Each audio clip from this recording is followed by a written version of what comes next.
अस्सलाम वालेकुम, hello viewers, hello students, कैसे हैं आप? ठीक हैं? मैं उम्मीद करता हूँ आप खैरियत से होंगे। डियर स्टूडेंट्स, अगर आप मेरे इस यूट्यूब चैनल पे न्यू हैं तो काइंडली मेरे इस यूट्यूब चैनल को सब्सक्राइब करें, बेल आइकन को भी प्रेस कर दीजिए और दूसरे स्टूडेंट्स के साथ इस वीडियो लेक्चर को लाजमी शेयर करें ताकि दूसरे मैट्रिक के जो स्टूडेंट्स हैं वो अच्छे तरीके के साथ इंग्लिश कंपलसरी की तैयारी कर सकें। तो आज के इस वीडियो लेक्चर के अंदर हमने यूनिट नंबर 4 जिसका टाइटल है, जिसका सब्जेक्ट है हजरत अस्मा रजी अल्लाह ताला अन्हा, द डॉटर ऑफ हजरत Abu Bakr Siddiq, the first caliph of Islam, उस चैप्टर का हमने इंग्लिश टेक्स्ट और उर्दू ट्रांसलेशन पढ़नी है। तो आइए स्टार्ट करते हैं। जी तो डियर स्टूडेंट्स, जैसा कि आपको मेरी मेथडोलॉजी का पता है कि टेक्स्ट और ट्रांसलेशन रीड करने का तरीका ये है, मेथडोलॉजी ये है, टेक्निक ये है कि सबसे पहले जो मैं टेक्स्ट है उसे 2 मरतबा रिपीट करता हूँ और उसके बाद जो ट्रांसलेशन है उसे हम पढ़ते हैं और फिर तीसरे नंबर पे हम जो सेंटेंसेस के अंदर जो डिफ़िकल्ट वर्ड्स होते हैं, जो हाईलाइटेड होते हैं, जैसा कि आप ये वर्ड कंपेनियन देख रहे हैं, माइग्रेटेड देख रहे हैं, इसकी उर्दू हम ट्रांसलेशन देखते हैं क्योंकि पेपर पैटर्न के पर्सपेक्टिव से these words are very important ones. So let's get started. आइए स्टार्ट करते हैं। द रसूल सल्लल्लाहु अलैहि वसल्लम and his close companion Hazrat Abu Bakr Siddique रजी अल्लाह ताला अन्हो migrated from Mecca to Medina in the year 622 AD। Repeat करता हूं। The Rasul sallallahu alaihi wasallam and his close companion Hazrat Abu Bakr Siddiq radiallahu ta'ala anhu migrated from Mecca to Medina in the year 622 AD। Urdu translation देखते हैं। नबी पाक सल्लल्लाहु अलैहि वसल्लम और उनके करीबी सहाबी या साथी हजरत अबू बकर रजी अल्लाह ताला अन्हो ने 622 ईस्वी में मक्का से मदीना की तरफ हिजरत की। जी तो डियर स्टूडेंट्स, अब इस सेंटेंस के अंदर जो डिफिकल्ट वर्ड्स हैं, जो मुश्किल अल्फाज हैं, उनकी हम उर्दू ट्रांसलेशन देखते हैं और उनकी प्रोनाउंसिएशन भी देखते हैं। जी तो फर्स्ट जो डिफिकल्ट वर्ड है वो है कंपेनियन। कंपेनियन कंपेनियन का मतलब होता है सहाबी, साथी या दोस्त, जो किसी की सोहबत में बैठने वाला होता है, किसी की मैयत में बैठने वाला होता है, उसे हम कंपेनियन कहते हैं। और दूसरा जो वर्ड है वो है migrated. Migrated migrated second form है माइग्रेट की और इसकी उर्दू होती है हिजरत करना। हिजरत करना। इस सेंटेंस के अंदर डियर स्टूडेंट्स एक जो कॉम्प्लिकेटेड सी जो टर्म यूज हुई है वो है एडी। एडी का मतलब होता है, ये क्रिश्चियनिटी बिलीव के मुताबिक है, एडी आफ्टर डेथ। चूंकि आपको पता है कि ये जो ईसवी कैलेंडर है ये हजरत ईसा अलैहिस्सलाम की बर्थ और हजरत ईसा अलैहिस्सलाम की ईसाई अकीदे के मुताबिक वफात के साथ मुंसलिक है, तो इसलिए इसे आफ्टर डेथ, और बीसी का मतलब होता है बिफोर क्राइस्ट, हजरत ईसा अलैहिस्सलाम से पहले। यहां मैं इस बात की वजाहत करता जाऊं कि इस्लामी अकीदे के मुताबिक हजरत ईसा अलैहिस्सलाम की वफात नहीं हुई, उन्हें यहूदियों ने शहीद नहीं किया था, बल्कि अल्लाह ने यहूदियों की साजिश से हजरत ईसा अलैहिस्सलाम को आगाह कर दिया था और फिर अल्लाह ने अपने इज़्न से, अपनी कुदरत से हजरत ईसा अलैहिस्सलाम को आसमानों पर जिंदा उठा लिया था। और हजरत ईसा अलैहिस्सलाम हमारे इस्लामी अकायद के मुताबिक अभी जिंदा हैं और कुर्बे क़यामत वो दुनिया पे दोबारा उनका ज़हूर होगा। एनीवेज नेक्स्ट सेंटेंस देखते हैं। When the chiefs of various tribes of Makkah came to know about the migration of the Rasul and his close companion Hazrat Abu Bakr Siddiq Raziyallahu Ta'ala Anhu, they got furious. Repeat करता हूँ। When the chiefs of various tribes of Makkah came to know about the migration of the Rasul Sallallahu Alaihi Wasallam and his close companion Hazrat Abu Bakr Siddiq, may Allah be well pleased with him, or Raziyallahu Ta'ala Anhu, they got furious. अब इस sentence की translation देखते हैं। जब मक्का के मुख्तलिफ कबाइल के सरदारों ने नबी पाक सल्लल्लाहु अलैहि वसल्लम और आप सल्लल्लाहु अलैहि वसल्लम के करीबी दोस्त या सहाबी हजरत अबू बकर सिद्दीक रजी अल्लाह तआला अन्हु की हिजरत के बारे में सुना तो वो तैश में आ गए। तैश में आना मतलब सख्त गुस्से में आ जाना। तो अब हम इस सेंटेंस के अंदर जो डिफिकल्ट वर्ड्स इस्तेमाल हुए हैं वो पढ़ लेते हैं। चीफ्स, चीफ्स ये प्लूरल है चीफ का और इसका मतलब होता है सरदार। अगला जो डिफिकल्ट वर्ड है वो है वेरियस ट्राइब्स। वेरियस ट्राइब्स इसका मतलब होता है मुख्तलिफ कबाइल। ट्राइब का मतलब होता है कबीला और वेरियस का मतलब होता है मुख्तलिफ। और उसके बाद जो इस सेंटेंस के अंदर डिफिकल्ट वर्ड है जो इम्तहानी नुक्ता नजर से, अगला जो डिफिकल्ट वर्ड है वो है फ्यूरियस। फ्यूरियस, फ्यूरियस का मतलब होता है शदीद गुस्से में आ जाना या तैश में आ जाना। नेक्स्ट सेंटेंस देखते हैं। The chiefs were determined more than ever to find them out. They offered huge rewards and bounties for their capture, dead or alive. Repeat करता हूं सेंटेंस को। The chiefs were determined more than ever to find them out. They offered huge rewards and bounties for their capture, dead or alive. अब translation देखते हैं। सरदारों ने उन्हें ढूंढने का पहले से ज्यादा पुख्ता इरादा कर लिया या पुरअज़्म हो गए और उन्होंने उनकी जिंदा या मुर्दा गिरफ्तारी के लिए बेशुमार इनामों इकराम का ऐलान किया।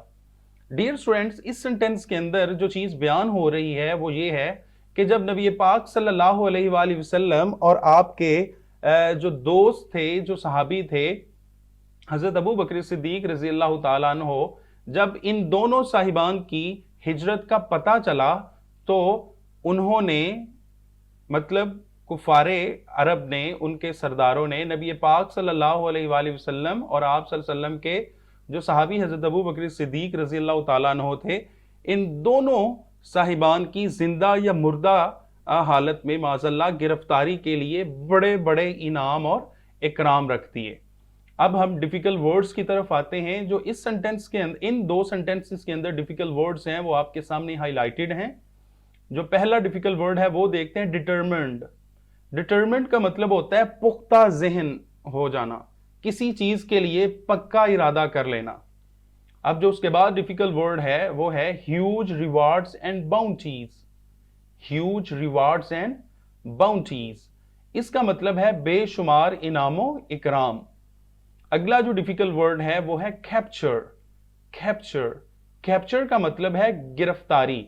आप देखते हैं जब आप कैमरा यूज करते हैं या मोबाइल यूज करते हैं, उससे आपने पिक्चर बनानी होती है, फोटो बनानी होती है, तो आप क्या करते हैं, आप उस बटन को प्रेस करते हैं जिसके ऊपर लिखा होता है कैप्चर। क्योंकि जो कैमरा होता है वो किसी भी अक्स को, किसी भी चीज के अक्स को गिरफ्तार कर लेता है, मतलब अपने अंदर वो कैद कर लेता है। तो इस वजह से इसका मतलब जो है वो गिरफ्तारी आप लेते हैं। एनीवेज, अगले सेंटेंस की तरफ चलते हैं। अब दूसरा पैराग्राफ है, उसका फर्स्ट सेंटेंस है, the preparation for this journey was made at the house of Hazrat Abu Bakr Siddiq रज़ियल्लाहु ताला अन्हो. Hazrat Asma रज़ियल्लाहु ताला अन्हा rendered useful services in this regard. Repeat करता हूं, the preparation for this journey was made at the house of Hazrat Abu Bakr Siddiq रज़ियल्लाहु ताला अन्हो. Hazrat Asma rendered useful services in this regard. अब इसकी translation देख लेते हैं। इस सफर की तैयारी हजरत अबू बकर सिद्दीक रजी अल्लाह ताला अन्हो के घर पर हुई। हजरत अस्मा रजी अल्लाह ताला अन्हा ने इस हवाले से मुफीद खिदमात सर अंजाम दी। अब इन दोनों सेंटेंसेस के अंदर जो डिफिकल्ट वर्ड्स हैं वो देख लेते हैं। प्रिपरेशन, प्रिपेयर से है प्रिपरेशन। प्रिपेयर का मतलब होता है तैयार करना, रेडी करना, तो प्रिपरेशन का मतलब होता है तैयारी।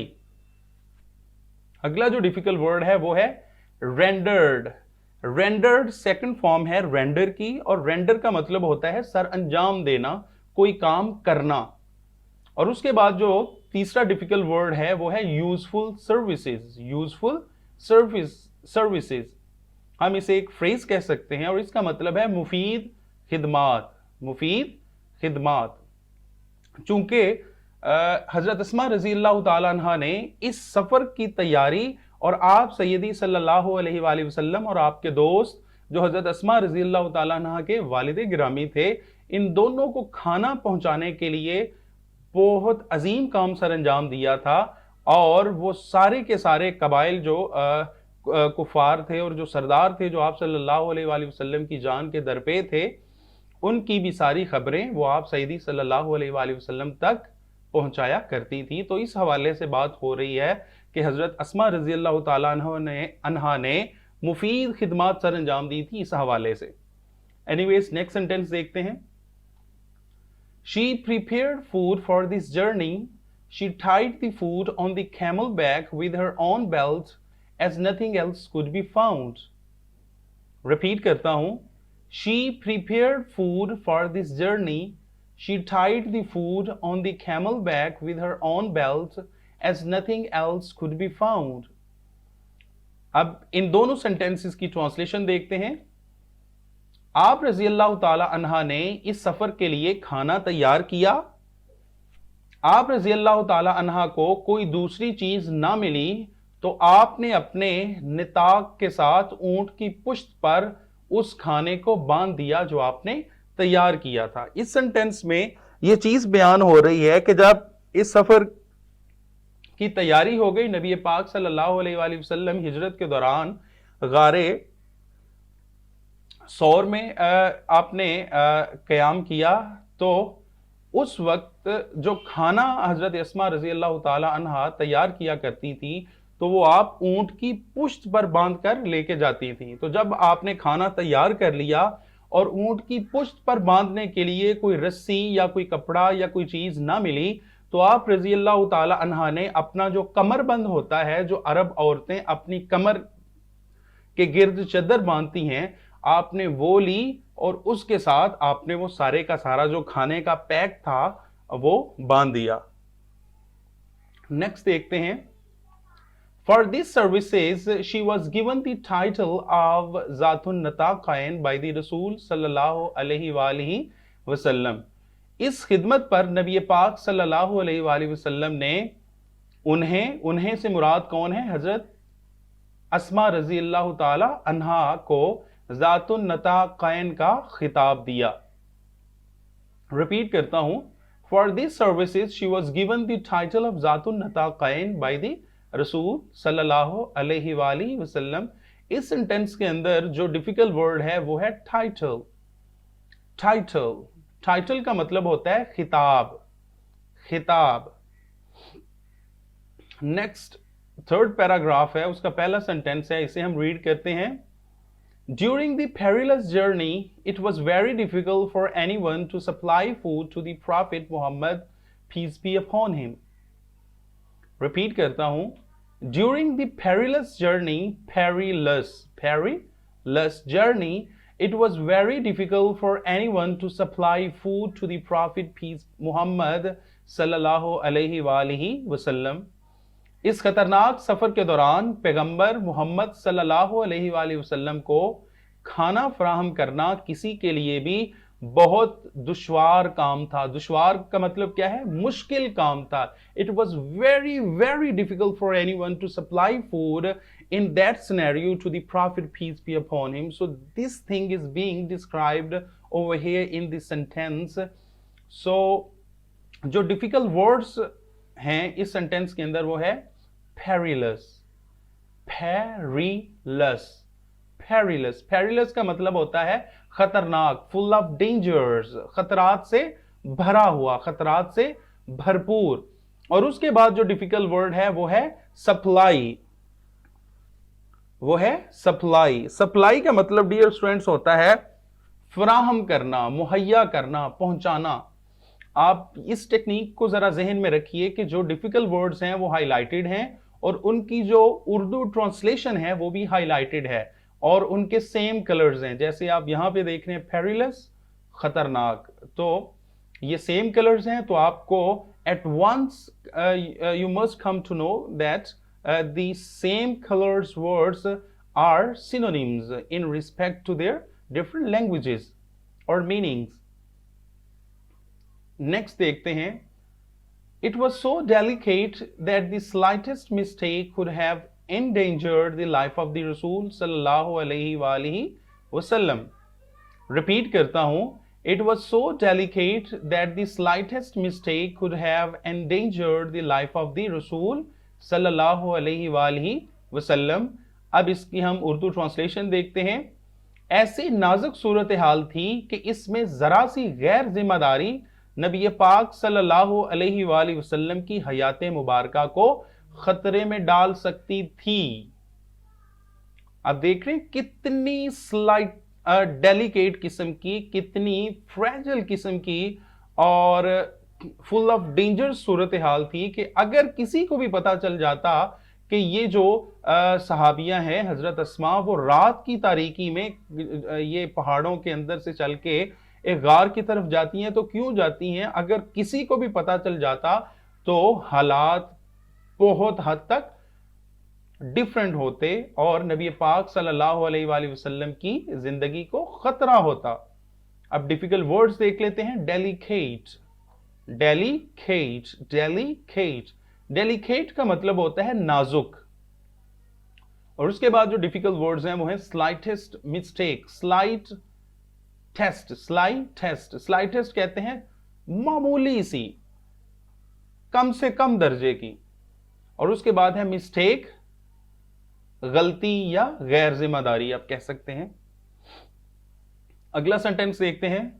This grand task was nicely undertaken by Hazrat Asma, may Allah be well pleased with her, the daughter of Hazrat Abu Bakr Siddiq, may Allah be well pleased with him. अब रजी अल्लाह ताला अन्हु को हम इंग्लिश के अंदर may Allah be well pleased with him कहते हैं अगर सहाबी हो, मर्द हो, और अगर सहाबिया हो, औरत हो, फीमेल हो, तो हम उनके लिए कहते हैं रजी अल्लाह ताला अन्हा। और इसकी जो ट्रांसलेशन होती है वो होती है may Allah be well pleased with her. अब हम इसकी ट्रांसलेशन देख लेते हैं।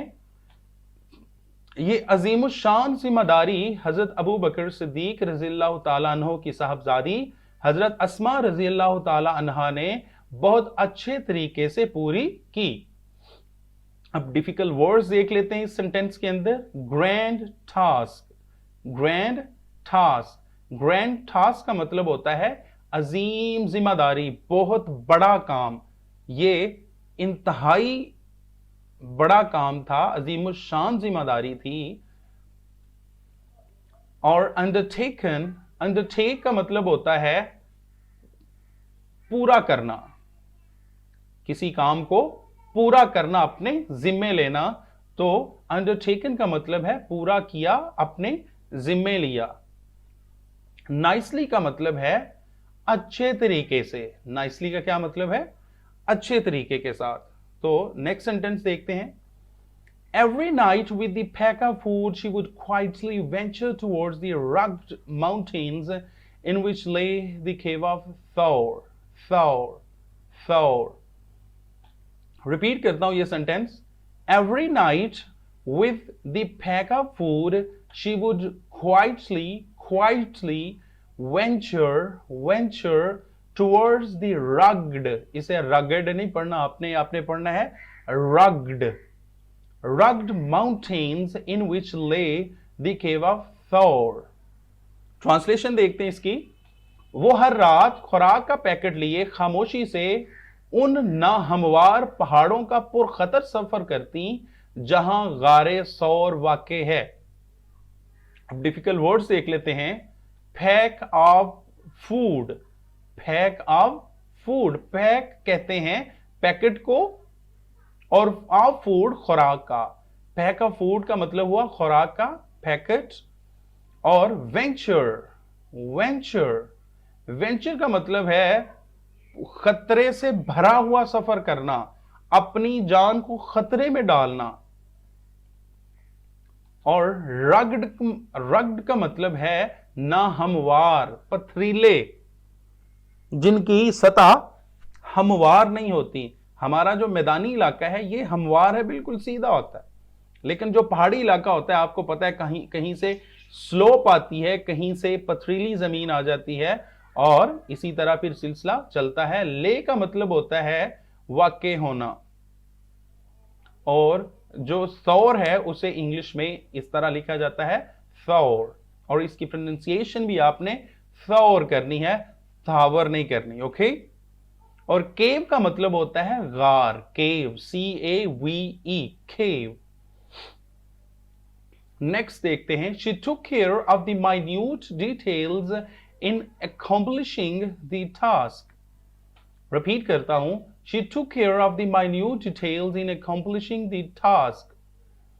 अब इसकी ट्रांसलेशन देखते हैं, इस मुश्किल काम को करते हुए आपने मामूली से मामूली बात का भी ध्यान रखा। टुक केयर, टेक केयर का मतलब होता है ध्यान रखना, और टुक केयर ध्यान रखा। टुक सेकंड फॉर्म है तो हम माजी की ट्रांसलेशन करेंगे। माइन्यूट डिटेल्स, माइन्यूट डिटेल्स का मतलब होता है मामूली से मामूली बात, मामूली से मामूली बात। इन अकॉम्प्लिशिंग का मतलब है पूरा करने में।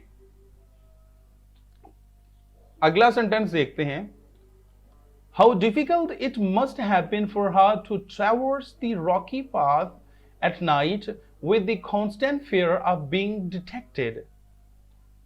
Repeat करता हूं, How difficult it must have been for her to traverse the rocky path at night with the constant fear of being detected. इसकी उर्दू ट्रांसलेशन देखते हैं, हर वक्त ताकुब का खतरा लिए रात के वक्त उस पथरीली राह को उबूर करना उनके लिए किस कदर मुश्किल रहा होगा। डिफिकल्ट वर्ड्स जो है वो देख लेते हैं। ट्रेवर्स, ट्रेवर्स का मतलब है उबूर करना। अजान हो रही है, इसके लिए हम थोड़ा सा पॉज कर लेते हैं। अगला जो डिफिकल्ट वर्ड है वो है रॉकी पाथ, रॉकी पाथ, पथरीली राह को हम कहते हैं Rocky path, Rocky path. Next जो डिफिकल्ट वर्ड है वो है डिटेक्टेड, डिटेक्टेड। डिटेक्टेड का मतलब होता है पकड़ा जाना या पीछा किया जाना। अगला पैराग्राफ नंबर 4 देखते हैं। On the night of the migration, a tribal chief of the disbelievers, Abu Jahl, in a fit of fury, headed towards Hazrat Abu Bakr Siddiq's home. Repeat करता हूं, on the night of the migration, a tribal chief of the disbelievers, Abu Jahl, in a fit of fury, headed towards Hazrat Abu Bakr Siddiq's home. अब इसकी translation देखते हैं। हिजरत की रात कुफार का सरदार अबू जहल गुस्से में भरा हुआ हजरत अबू बकर रजी अल्लाह ताला अन्हो के घर गया। अब डिफिकल्ट वर्ड्स देख लेते हैं। In a fit of fury, in a fit of fury. Dear students, ये जो फ्रेज है, it is very very very important from the perspective of your annual examination, because जो पेपर सेटर होता है वो इस फ्रेज को लाजमी 5 नंबर के क्वेश्चन में से 1 नंबर का जो सेंटेंस क्रिएट करना होता है उस सवाल के लिए वो मुंतखब करता है। तो लिहाजा as a guest you must bear this phrase in your mind and you must memorise this phrase for gaining 1 mark out of 75। Headed का मतलब, in a fit of fury का मतलब है शदीद गुस्से की हालत में, तैश का दौरा वगैरह वगैरह। हेडेड कह सकते हैं आप गया, जाना। टुवर्ड्स का मतलब है it is very simple and easy word, की तरफ। नेक्स्ट सेंटेंस देखते हैं। He began to knock at the door violently, addressing Hazrat Asma रजी अल्लाह ताला अन्हा, he demanded, where is your father? Repeat करता हूं, he began to knock at the door violently, addressing Hazrat Asma, may Allah be well pleased with her. He demanded, where is your father? अब इसकी translation देखते हैं। उसने जोर जोर से दरवाजा नॉक करना, खटकाना शुरू कर दिया। हजरत अस्मा रजी अल्लाह ताला अन्हा से मुखातिब होकर उसने पूछा, उसने मुतालबा किया कि आपके वालिद कहां हैं। इसमें कुछ यूं वाकया बयान हो रहा है कि जब सरदाराने कुफार को पता चल गया कि हजरत मोहम्मद सल्लल्लाहु अलैहि वसल्लम और हजरत अबू बकर सिद्दीक ये दोनों साहिबान हिजरत करके चले गए हैं, तो कुफारे अरब के एक सरदार जिसका नाम अबू जहल था, वो हजरत अबू बकर सिद्दीक के घर आया और उसने शदीद जोर से, शिद्दत के साथ दरवाजे को नॉक किया। और जब हजरत अस्मा बाहर तशरीफ लाईं तो उसने हजरत अस्मा से मुतालबा किया कि ये बताइए कि आपके वालिद कहाँ हैं। अब डिफिकल्ट वर्ड्स देख लेते हैं। वायलेंटली, वायलेंटली का मतलब है जोर से, ताकत से। और उसके बाद जो डिफिकल्ट वर्ड है वो है डिमांडेड। डिमांडेड, डिमांडेड का मतलब है मुतालबा करना, पूछना। अब नेक्स्ट देखते हैं हजरत अस्मा ने फिर क्या जवाब दिया। इस सेंटेंस के अंदर हजरत अस्मा का रिप्लाई आप देखेंगे, जवाब देखेंगे। She politely replied, how would I know. This response shows the wisdom and courage of हजरत Asma, may Allah be well pleased with her. Repeat करता हूं, she politely replied, how would I know. This response shows the wisdom and courage of Hazrat Asma रज़ियल्लाहु ताला अन्हा। अब इस sentence की translation देख लेते हैं। उन्होंने, मतलब उन्होंने से क्या मुराद है? हजरत अस्मा ने शाइस्तगी से जवाब दिया, भला मुझे कैसे मालूम होगा कि वो कहां हैं। यह जवाब हजरत अस्मा की दानिश और हौसले को जाहिर करता है। अब डिफिकल्ट वर्ड्स जो इस सेंटेंस के अंदर है वो देख लेते हैं। पोलाइटली, पोलाइटली क्या वर्ड है? पोलाइटली। पेपर के परस्पेक्टिव से it is also very important one. इसका मतलब होता है शाइस्तगी, शाइस्तगी। अगला जो डिफिकल्ट वर्ड है वो है विजडम। विजडम, विजडम का मतलब होता है दानिशमंदी, अकलमंदी, जहानत। और उसके बाद जो डिफिकल्ट वर्ड है वो है करेज। करेज, करेज, करेज का मतलब होता है हौसला, हिम्मत, मुश्किल वक्त के अंदर जुर्रत दिखाना, हिम्मत ना हारना। इस सिचुएशन को हम कहते हैं हौसला, हिम्मत, करेज। एनीवेज नेक्स्ट हम रीड करते हैं। She didn't make a statement that would give him a clue. She simply posed a counter question that infuriated Abu Jahl. Repeat करता हूं। She didn't make a statement that would give him a clue. She simply posed a counter question that infuriated Abu Jahl. अब इसकी Urdu translation देख लेते हैं। उन्होंने से क्या मुराद है? हजरत अस्मा।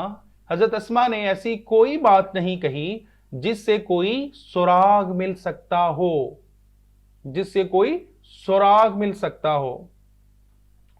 उन्होंने महज एक जवाबी सवाल कर दिया, मतलब अबू जहल के सवाल पर सवाल कर दिया, जिसने अबू जहल को भड़का दिया, गुस्सा दिला दिया, तैश दिला दिया। अब डिफिकल्ट वर्ड्स देख लेते हैं। स्टेटमेंट, बात को कहते हैं। स्टेटमेंट किसे कहते हैं? बात को कहते हैं। अगला जो वर्ड है वो देख लेते हैं। क्लू, क्लू कहते हैं सुराग को। अगला जो डिफिकल्ट वर्ड है वो है पोस्ट अ काउंटर क्वेश्चन, सवाल पर सवाल करना। For example, if somebody is raising a question in front of you and instead of answering that very question you just pose a counter question, you just make a question or you just ask a question from the person who is asking question to you. So this situation means that you are posing a counter question. तो post अ counter question का मतलब होगा सवाल, जवाबी सवाल करना, सवाल पर सवाल करना. अगला जो डिफिकल्ट वर्ड है वो है इन्फ्यूरिएटेड. इन्फ्यूरिएटेड, इन्फ्यूरिएटेड का मतलब होता है गुस्सा दिला दिया, तैश दिला दिया, भड़का देना. नेक्स्ट सेंटेंस देखते हैं. ही स्लैप्ड हजरत Asma's face so hard that her earring fell off but she remained steadfast and didn't reveal the secret. Repeat करता हूं. He slapped Hazrat Asma's face so hard that her earring fell off, but she remained steadfast and didn't reveal the secret. अब इस sentence की Urdu translation है, उसे पढ़ते हैं. उसने हजरत अस्मा के चेहरे पर इस जोर से थप्पड़ मारा कि हजरत अस्मा के कान की बाली गिर गई, मगर वो फिर भी साबित कदम रही और राज को जाहिर ना किया. अब कौन से राज की बात हो रही है? राज ये था कि नबी पाक सल्लल्लाहु अलैहि वसल्लम और हजरत अबू बकर सिद्दीक ये दोनों साहिबान हिजरत करके कहां तशरीफ ले गए हैं, कहां जाके इन्होंने कयाम किया हुआ है. ये जो राज था, इस राज को हजरत अस्मा ने जाहिर ना किया और इस चीज को इस सेंटेंस के अंदर बयान किया जा रहा है. अब डिफिकल्ट वर्ड्स देख लेते हैं. स्लैप्ड, स्लैप का मतलब होता है थप्पड़ मारना और इसकी ये सेकंड फॉर्म है स्लैप्ड, थप्पड़ मारा. और इयररिंग कहते हैं कानों में डालने वाली बाली जो औरतें ज़ेबो जीनत के लिए कानों में डालती हैं.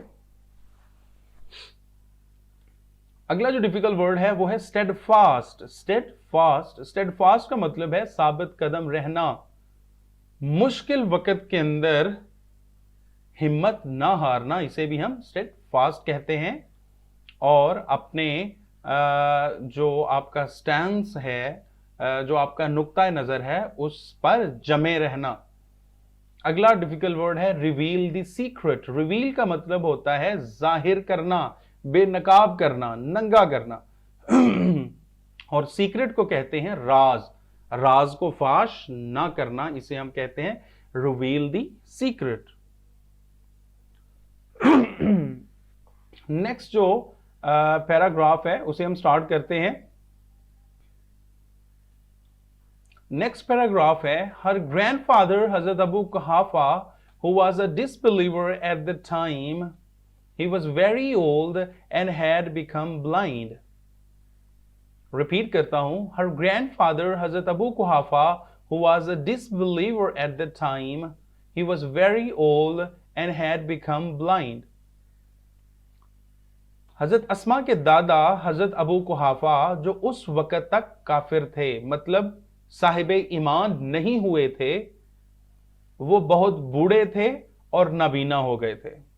अब इस पैराग्राफ का आगाज हजरत अबू बकर सिद्दीक रजी अल्लाह ताला अन्हो के वालिद मोहतरम हजरत अबू कुहाफा के बारे में है. और यह बयान किया जा रहा है कि उस वक्त जब आप सैयदी सल्लल्लाहु अलैहि वसल्लम हजरत अबू बकर सिद्दीक के साथ हिजरत करके गारे सौर में तशरीफ ले गए थे, उस वक्त तक हजरत अबू कुहाफा ईमान नहीं लाए थे और उनकी एज के बारे में बताया जा रहा है वो बहुत बूढ़े हो चुके थे. और फिर उनकी जो डिसेबिलिटी थी उस वक्त की बुढ़ापे में, वो बयान की जा रही है कि वो नबीना हो गए थे, वो देखने से कासिर थे. अब डिफिकल्ट वर्ड्स देख लेते हैं. डिसबिलीवर, बिलीवर कहते हैं साहिब ईमान को और डिसबिलीवर कहते हैं काफिर को जो ईमान वाला नहीं है. अगला जो डिफिकल्ट वर्ड है वो है ब्लाइंड. ब्लाइंड कहते हैं नाबीना को, जिसे आप अंधा कहते हैं, जो देखने की सलाहियत से महरूम होता है. He said to her, Asma, I think Abu Bakr has taken all the wealth, leaving you and children empty-handed and helpless. Repeat करता हूं, he said to her, Asma, I think Abu Bakr has taken all the wealth, leaving you and children empty-handed and helpless. उन्होंने हजरत अस्मा से कहा, उन्होंने से क्या मुराद है? हजरत Abu कुहाफा ने हजरत अस्मा रजी अल्लाह तआला अन्हा से कहा, अस्मा, मेरा ख्याल है कि अबू बकर सारी दौलत ले गया है और तुम्हें और बच्चों को खाली हाथ और बेयारो मददगार छोड़ गया है। हजरत अबू कुहाफा अपने बेटे सैयदी अबू बकर सिद्दीक रजी अल्लाह तआला अन्हु के बारे में बयान कर रहे हैं कि अस्मा, मेरा ख्याल है कि वो जो नबी पाक सल्लल्लाहु अलैहि वसल्लम के साथ हिजरत कर गए हैं ना, आपके वालिद, वो सारे का सारा मालो दौलत अपने साथ ले गए हैं और आपको और घर के जो दूसरे बच्चे हैं उन सबको बेयारो मददगार खाली हाथ छोड़ गए हैं। अब इस सारी की सारी इस सिनेरियो में हजरत अस्मा रजी अल्लाह तआला अन्हा बहुत ही कमाल का एक सीन क्रिएट करती हैं और अपने दादा हजरत अबू कुहाफा की जो जहनी आप कह सकते हैं प्रॉब्लम है, जो मुश्किल है, जो डिफिकल्टी है एक जहनी सूरत हाल की, उसे वो रिलीव करती हैं। तो इस नेक्स्ट सेंटेंस के अंदर यही बयान हो रहा है, at this she instantly ran to a corner of the home. She gathered some pebbles and put them at the place where her father used to keep his money and jewels. Repeat करता हूं, at this she instantly ran to a corner of the home. She gathered some pebbles and put them at the place where her father used to keep his money and jewels. इसकी Urdu translation देखते हैं। इस पर वो फौरन घर के कोने की तरफ भागी। आप रजी अल्लाह ताला अन्हा ने चंद कंकर इकट्ठे किए और उन्हें उस जगह पर रख दिया जहां आपके वालिद अपनी रकम और जवाहरात रखा करते थे। अब डिफिकल्ट वर्ड्स देख लेते हैं। इंस्टेंटली का मतलब होता है फौरन। गैदर्ड सेकंड फॉर्म है गैदर की, और गैदर का मतलब होता है इकट्ठा करना। गैदर्ड इकट्ठे किए। फेबल्स कहते हैं कंकर को। अगर आप पंजाबी की बात करें तो छोटे छोटे जो आप कह सकते हैं रोड़े वट्टे वगैरह, इसे हम पत्थर जो छोटे छोटे टुकड़े होते हैं ईंट के, उन्हें हम कहते हैं कंकर। अगला जो डिफिकल्ट वर्ड है वो है जूअल। इसकी प्रोनाउंसिएशन आपने बड़े अच्छे तरीके से लर्न करनी है। इसे आपने जीवल्स नहीं पढ़ना, इसे आपने पढ़ना है जूअल्स।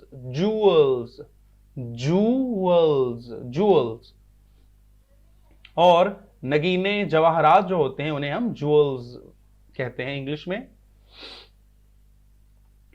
अगला जो सेंटेंस है वो देखते हैं। She covered it with a piece of cloth. Come grandfather, look, he has left all this for us. He touched the cloth and thought it was full of gold and jewels. Repeat करता हूं। She covered it with a piece of cloth. Come, grandfather, look, he has left all this for us. He touched the cloth and thought it was full of gold and jewels. Translation देखते हैं। आपने उन्हें कपड़े से ढांप दिया। किन्हें कपड़े से ढांप दिया? वो जो आपने छोटे छोटे कंकर इकट्ठे किए थे एक जगह पे, उन पर आपने छोटा सा कपड़े का एक टुकड़ा डाल दिया। और अपने दादा से क्या कहा? आइए दादा जान, देखिए, वो हमारे लिए ये सब कुछ छोड़ गए हैं। वो कौन? मतलब हजरत अबू बकर। अब फिर क्या हुआ जब हजरत अस्मा ने अपने दादा से कहा, वो कंकर के ऊपर कपड़ा वगैरह डाल के, कि आइए देखें जो मेरे वालिद साहब हैं, मतलब हजरत अबू कुहाफा के जो बेटे हजरत अबू बकर सिद्दीक हैं, वो ये सारा कुछ हमारे लिए छोड़ गए हैं। तो फिर क्या हुआ? उन्होंने कपड़े को छुआ, मतलब हजरत अबू कुहाफा ने, जो बूढ़े थे और नबीना हो चुके थे, उन्होंने कपड़े से उन्हें टटोला, हाथ से टटोला, छुआ, और ये समझे कि ये जो कंकर हैं ये हकीकत में सोने और जवाहरात हैं। नेक्स्ट देखते हैं, his concern was alleviated and he felt relieve to know that Abu Bakr Siddiq had left all his wealth at home. Repeat करता हूं, his concern was alleviated and he felt relieved to know that that Abu Bakr Siddiq had left all his wealth at home.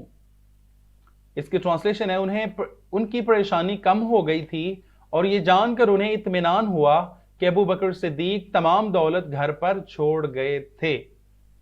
Concern परेशानी को कहते हैं, एलिविएटेड उठ जाना, खत्म हो गई।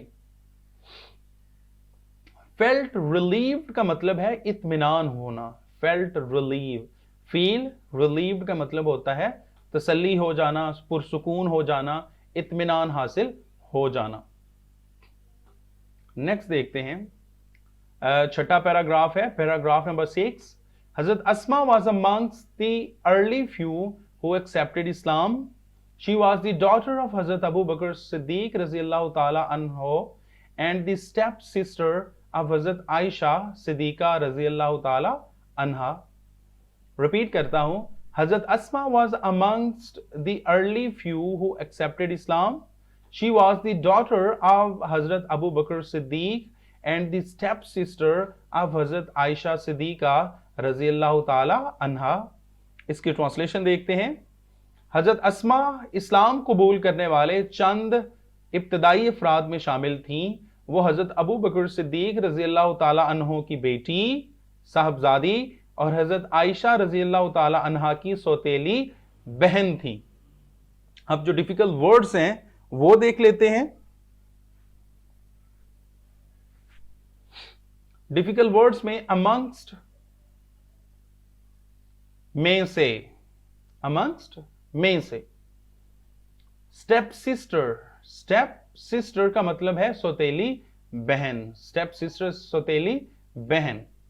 नेक्स्ट देखते हैं, she was the wife of Hazrat Zubair bin Al Awam and the mother of Hazrat Abdullah bin Zubair. Repeat करता हूं, she was the wife of Hazrat Zubair bin Al Awam and the mother of हजरत अब्दुल्ला बिन जुबैर। इसकी उर्दू ट्रांसलेशन देखते हैं, वो हजरत जुबैर बिन अल अवाम की बीवी और हजरत अब्दुल्ला बिन जुबैर की वालिदा थी। नेक्स्ट देखते हैं, she died at the ripe old age of about 100 years. Hazrat Abdullah bin Zubair used to से that he had not seen anybody more generous and open-hearted than his aunt Hazrat Aisha and his mother. Repeat करता हूं, she died at the ripe old age of about 100 years. Hazrat Abdullah bin Zubair used to say that he had seen anybody more generous and open-hearted than his aunt Hazrat Aisha and his mother. Urdu translation देख लेते हैं, उन्होंने कमोबेश 100 साल की तवील उम्र में वफात पाई। हजरत अब्दुल्ला बिन जुबैर कहा करते थे कि उन्होंने हजरत आयशा और अपनी वालदा हजरत अस्मा से ज्यादा फयाज का मतलब है सखी और कुशादा दिल किसी को नहीं देखा। अब डिफिकल्ट वर्ड्स जो हैं वो देख लेते हैं। Ripe old age, ripe old age, तवील उम्र, इसे हम इंग्लिश में कहते हैं राइप ओल्ड एज। अगला जो डिफिकल्ट वर्ड है वो है ओपन हार्टेड, ओपन हार्टेड, कुशादा दिल, कुशादा दिल। और इसके अलावा एक डिफिकल्ट वर्ड है यहां पे जेनरस, जेनरस, ये आप कह सकते हैं एक एडजेक्टिव है यहां पे और इसका मतलब है सखी, फयाज। नेक्स्ट देखते हैं, हजरत Asma may Allah be well pleased with her was so generous that she sold her inherited garden and gave away all the money to the poor and the needy. Repeat करता हूं, हजरत अस्मा was so generous that she sold her inherited garden and gave away all the money to the poor and the needy. Urdu translation देखें। हजरत अस्मा इतनी फयाज थी, मतलब इतनी सखी थी कि आप रजी अल्लाह ताला अन्हा ने विरासत में मिलने वाला बाग फरोख्त करके सारा पैसा गरीबों और मोहताजों में तकसीम कर दिया। हजरत अस्मा रजी अल्लाह ताला अन्हा की फयाजी और सखावत के बारे में बयान हो रहा है कि आप रजी अल्लाह ताला अन्हा ने विरासत में मिलने वाला जो बाग था उसे फरोख्त कर दिया, बेच दिया, और सारे का सारा पैसा अल्लाह की खुशनुदी के लिए गरीबों और मोहताजों में तकसीम कर दिया। डिफिकल्ट वर्ड्स देखते हैं। जेनरस, जेनरस हम पिछले सेंटेंस में पढ़े हैं, इसका मतलब होता है फयाज, सखी। इनहेरिटेड, इनहेरिटेड का मतलब होता है विरासत में कोई चीज मिलना, विरासत में कोई चीज पाना। और गेव अवे का मतलब होता है तकसीम कर देना, गेव अवे तकसीम कर देना। नेक्स्ट सेंटेंस देखते हैं। Nobody ever returned empty-handed from her doorstep. Nobody ever returned empty-handed from her doorstep. इसकी ट्रांसलेशन देखते हैं। उनकी दहलीज से या उनके दर से या उनके दरवाजे से कभी कोई खाली हाथ वापस ना गया। डिफिकल्ट वर्ड्स हैं। एम्प्टी हैंडेड, एम्प्टी हैंडेड खाली हाथ, और डोर स्टेप कहते हैं दहलीज को या दरवाजे को या दर को। पैराग्राफ नंबर 7 स्टार्ट करते हैं। हजरत Asma will always be remembered for her courage, generosity and wisdom. She had resolute faith in Allah Almighty. Repeat करता हूं। हजरत Asma will always be remembered for her courage, generosity and wisdom. She had resolute faith in Allah Almighty. Translation देखते हैं। हजरत अस्मा को हमेशा उनकी हिम्मत, सखावत और दनाई की वजह से याद रखा जाएगा। वो अल्लाह कादिर मुतलक पर मुकम्मल कामिल यकीन रखती थी। हम डिफिकल्ट वर्ड्स जो हैं वो देख लेते हैं। विल ऑलवेज बी रिमेंबर्ड, हमेशा याद रखा जाएगा। करेज, करेज हिम्मत को कहते हैं, हौसले को कहते हैं। जेनरोसिटी, जेनरोसिटी सखावत को कहते हैं। विजडम दानाई को कहते हैं, अकलमंदी को कहते हैं, दानिश को कहते हैं। रेजोल्यूट फेथ कामिल यकीन, पुख्ता यकीन। नेक्स्ट देखते हैं। हर life would always be a beacon of light for all of us. Repeat करता हूं। हर life would always be a beacon of light for all of us. Beacon of light का मतलब होता है मशअले राह, मशअले राह। जी तो डियर स्टूडेंट्स, मैं उम्मीद करता हूं कि आज का यूनिट नंबर 4 आपने अच्छे तरीके से लर्न कर लिया है। आपको ट्रांसलेशन और रीडिंग स्किल्स आपकी इंप्रूव हुई होंगी। अगर आपको हमारे चैनल के इस तरह के वीडियो लेक्चर्स अच्छे लगते हो तो हमारे चैनल को लाजमी सब्सक्राइब करें, दोस्तों के साथ लाजमी शेयर कीजिएगा, स्पेशली मैट्रिक के स्टूडेंट्स के साथ जो इंग्लिश कंपल्सरी के वीडियो लेक्चर्स सुनना और देखना चाहते हो। और कमेंट्स करके लाजमी बताइएगा कि आपको हमारी वीडियो कैसी लगी। Thank you for watching our video. Bye bye.